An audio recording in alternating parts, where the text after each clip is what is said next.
सोचिए, एक सर्द अंधेरी रात हो और सन्नाटे को चीरती हुई ये खौफनाक आवाज गूंजे। ये ऐलान था एक ऐसे आतंक की वापसी का जिसे गांव के लोग मरा हुआ मान चुके थे। तो चलिए हम सब मिलकर चलते हैं कालीचरण के अभिशाप की इस डरावनी कहानी में और देखते हैं कि कैसे एक छोटी सी मामूली सी गलती एक सोई हुई पुरानी बुराई को फिर से जिंदा कर सकती है। कहानी की शुरुआत होती है गिरधारी के साथ, एक नया नवेला पोस्टमास्टर जो अपनी पत्नी के साथ सर्दियों की घनी धुंध में लिपटे एक बिल्कुल अनजान सुनसान से गांव में रहने आया है। हुआ यूं कि घर पहुंचने पर गिरधारी को याद आया कि अरे चावल तो लाना ही भूल गया। अब पत्नी के गुस्से से बचने के लिए बेचारा गिरधारी उस जानलेवा कोहरे में वापस निकल पड़ता है।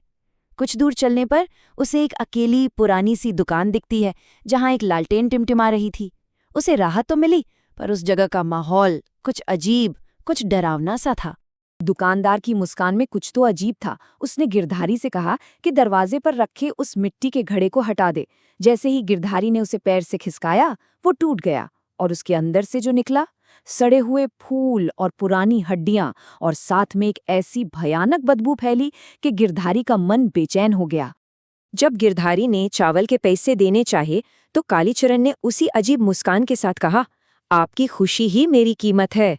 उसकी ये दरियादिली गिरधारी को और भी ज्यादा अजीब लगी। पुरानी कहानियों में अक्सर ऐसे ही किसी बड़े धोखे की शुरुआत होती है ना? और जैसे ही गिरधारी दुकान से निकला, उसने लालटेन की रोशनी में दुकानदार की परछाई देखी। वो परछाई किसी इंसान की नहीं, बल्कि एक भयानक राक्षस जैसी लग रही थी। ये एक साफ चेतावनी थी जिसे गिरधारी उस वक्त बस रोशनी का धोखा समझकर नजरअंदाज कर गया। अगली सुबह होती है और रात का वो अजीब एहसास अब पूरे गांव में फैली एक असली दहशत में बदल जाता है। ये बातें गिरधारी को अंदर तक हिला देती हैं। वो समझ ही नहीं पा रहा था कि आखिर पिछली रात उसने ऐसा क्या कर दिया कि 20 साल पुराना दबा हुआ आतंक गांव में वापस लौट आया है। उस शाम गिरधारी के पड़ोसी ने उसे गांव का वो भयानक अतीत बताया जिसे हर कोई भूलना चाहता था, और अब कहानी के सारे टुकड़े जुड़कर एक खौफनाक तस्वीर बना रहे थे।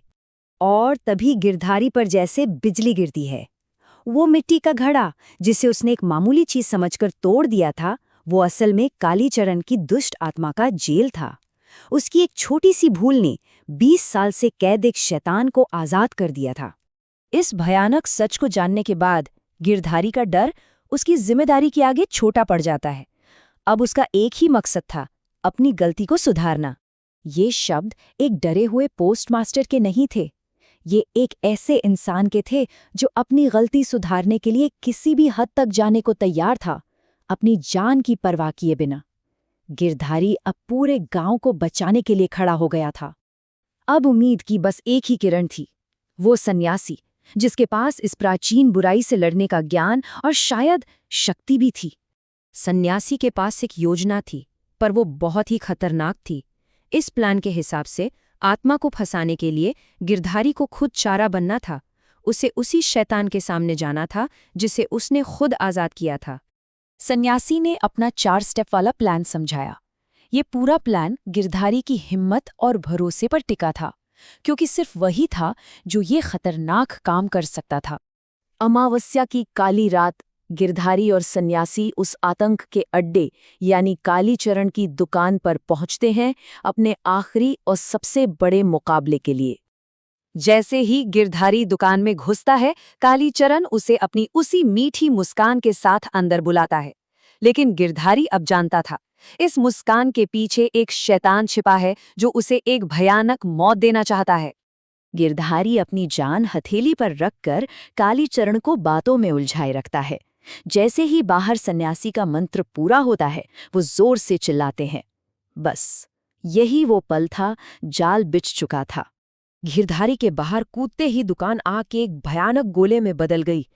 सन्यासी का जादू काम कर रहा था और गांव वाले मंत्रों का जाप करके उस बंधन को और भी मजबूत बना रहे थे। अंदर कालीचरण की आत्मा दर्द से चीख रही थी। जब आग बुझी तो वहां कुछ भी नहीं था, राख का एक कण तक नहीं। दुकान और वो दुष्ट आत्मा, दोनों का नामो निशान मिट चुका था। लेकिन सन्यासी इस बार कोई भी खतरा मोल नहीं लेना चाहते थे। उन्होंने एक नया, पहले से ज्यादा मजबूत कैदखाना बनाया, ताकि वो आत्मा फिर कभी इतनी आसानी से बाहर ना आ सके। ये कोई मामूली पेड़ नहीं था। सन्यासी ने समझाया कि अब कालीचरण की आत्मा इस बरगद के जीवन से हमेशा हमेशा के लिए बंध चुकी है। जब तक ये पेड़ मजबूती से खड़ा रहेगा, गांव पूरी तरह से महफूज रहेगा। गांव में शांति तो लौट आई थी, पर एक सवाल हवा में हमेशा के लिए तैरता रह गया। एक आत्मा तब तक फंसी रहती है जब तक पेड़ खड़ा है, लेकिन तब क्या होगा जब उस पेड़ की जड़ें कमजोर पड़ने लगेंगी?